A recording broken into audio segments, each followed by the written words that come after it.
प्रदेश के अयोध्या स्थित राम मंदिर परिसर के 8 देवालयों में एक साथ होने वाले प्राण प्रतिष्ठा अनुष्ठान की जो तैयारियां हैं वो अपने अंतिम चरण के पर है और इसके लिए राम मंदिर को सजाने का जो काम है वो भी किया जा रहा है। मंदिर के मुख्य शिखर कलश के साथ परकोटा के 5 मंदिरों के शिखर कलश पर सोने की परत जड़ने का काम पूरा कर लिया गया। सोने की चमक से मंदिर के शीर्ष जहां और आकर्षित हो गए हैं, तो वहीं रात में जो लाइटिंग होती है इनकी चमक देखते ही बन रही है। राम मंदिर के 5 मंदिरों में ये जो शिखर हैं उस पर कलश पर भी स्वर्ण परत जड़ने का काम पूरा हो चुका है। देवालयों के प्राण प्रतिष्ठा का अनुष्ठान 3 जून को शुरू होगा।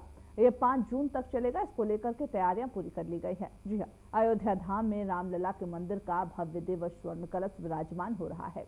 माननीय मंदिर का कलश और ध्वज सनातन के जय घोष का प्रतीक बन आकाश तक इठला रहा।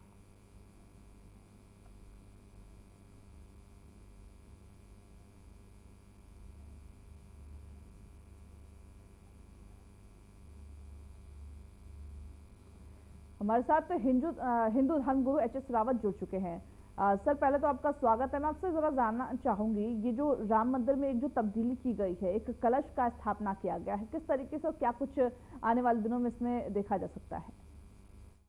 देखिए अंजलि जी, कोई भी अगर प्राण प्रतिष्ठा होती है और स्थापना होती है, कलश स्थापना होती है, तो किसी भी प्राण प्रतिष्ठा और मूर्ति पूजाओं में उनमें प्राण शक्ति जगाने के लिए ये पहले कलश स्थापना की जाती है।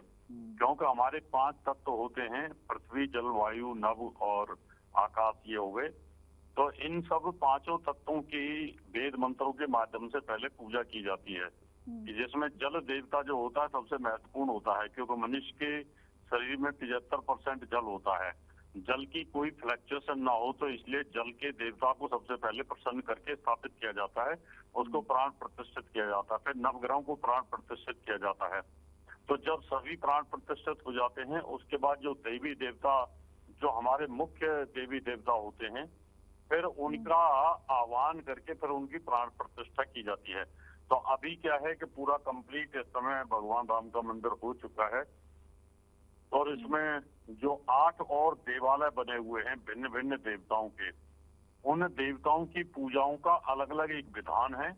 वो कई जगह 3 दिन चलती है, कई 5 दिन चलती है और कई 7 दिन भी चलती है। उनमें भिन्न भिन्न प्रकार का वास होता है। कहीं अग्नि का वास होता है, फिर फल का वास होता है, फिर जल का वास होता है। तो उन मूर्तियों को सांकेतिक तौर पर जल में रखा जाता है, कभी फल में रखा जाता है, कभी अन्न में रखा जाता है, कभी कपड़ों में रखा जाता है। घी, दूध स्नान, इस प्रकार से पंचगव्य से स्नान किया जाता है। फिर शुद्धोदक स्नानम यानी शुद्ध जल से स्नान किया जाता है। तो ये सब जो हमारी रिचुअल्स हैं, उन सबको प्रॉपर तरीके से वैदिक पूर्ण रूप से पूजा पाठ की जाती है। और फिर उसके बाद उनको शीशा दिखा करके उनकी आंखों पे जो हम पट्टी बांधते हैं उसकी ओपनिंग की जाती है, यानी अब आप जो है आशीर्वाद देने के लिए तैयार हैं और उसके बाद उनके दर्शन हम कर सकते हैं। तो एक प्रॉपर विधि के तहत जैसे पहले भगवान राम की प्राण प्रतिष्ठा हुई थी, तो उसी प्रकार से ये भी प्राण प्रतिष्ठा होती है। इसका प्रॉपर 3 दिन, 5 दिन, 7 दिन समय तय होता है। मिली जी सर, मैं आपसे ये भी जरा समझना चाहूंगी, कलश तो स्थापना किया जा रहा है पूरे विधि विधान, लेकिन इसकी मान्यताएं क्या कुछ हैं? कलश स्थापना तब की जाती है जब हम कोई भी काम, शुभ काम करते हैं। मान लो गृह प्रवेश जब करते हैं तो वास्तु से पहले कलश स्थापना की जाती है, यानी एक घड़ा रखा जाता है और उसमें जल भर के रखा जाता है और फिर उसका प्राण प्रतिष्ठा किया जाता है। उसके मंत्रों के द्वारा उस कलश की और जल की पूजा की जाती है। तो किसी भी शुभ कार्य में, अगर आप कोई मकान बना रहे हैं, कोई फ्लैट ले रहे हैं, या आप कोई भी पूजा होती है, विवाह शादी के फंक्शन होते हैं, मुंडन संस्कार होते हैं, किसी भी प्रकार की कोई वैदिक धर्म के अंदर पूजा की जाती है, उसमें सबसे पहले कलश स्थापना ही की जाती है। तो उसके बाद ही बाकी की जो हमारी पूजा है और जो पूजा पाठ के नियम है उनको किया जाता है। तो मंदिरों के अंदर स्पेशल कलश स्थापना तो की जाती है। जब हम गणेश जी को लेके आते हैं अपने घर में, गणपति बाबा को, तो उस समय भी कलश स्थापना की जाती है। दुर्गा में भी कलश स्थापना की जाती है, नवरात्रों में भी कलश स्थापना की जाती है। तो हमारे जो रिचुअल्स हैं उनमें सबसे पहले कलश स्थापना का अपने आप में बहुत बड़ा महत्व होता है। सर, मैं आपसे एक जरा सवाल ये भी समझना चाहूंगी कि कलश में स्वर्ण का इस्तेमाल किया है, क्या इसके पीछे भी कोई कारण होता है?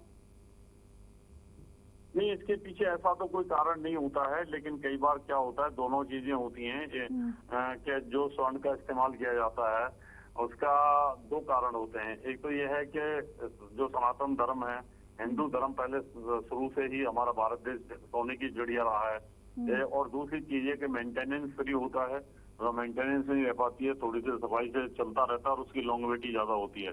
और फिर दूसरा जो सूर्य धातु की होती है, सोने की जो धातु होती है वो सूर्य के द्वारा संचालित होती है।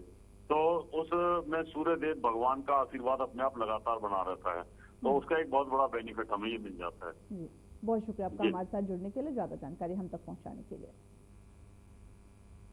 वही मुख्यमंत्री योगी आदित्यनाथ अपना 53वां जन्मदिन 5 जून को अयोध्या में मनाएंगे और इस दौरान ही राम मंदिर और हनुमान गड्डी में दर्शन पूजन और विशेष आरती कर श्रद्धा निवेदित करने के साथ प्रदेशवासियों के खुशहाली की कामना करेंगे। राम दरबार और अन्य जो 7 देव विग्रहों हैं उनकी प्राण प्रतिष्ठा के लिए आयोजित समारोह में शामिल होंगे और इसी दिन विश्व पर्यावरण दिवस के मौके पर पौधारोपण भी करेंगे।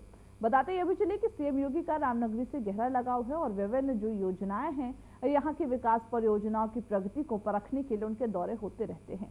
इस बार 5 जून को मुख्यमंत्री का अयोध्या आगमन है, जो कि बेहद खास माना जा रहा। ऐसा इसलिए क्योंकि इस दिन उनका जन्मदिन भी है और इसी दिन जिला प्रशासन की ओर से भी सीएम के इस खास दिन को और खास बनाने की जो तैयारियां हैं वो शुरू कर दी गई हैं।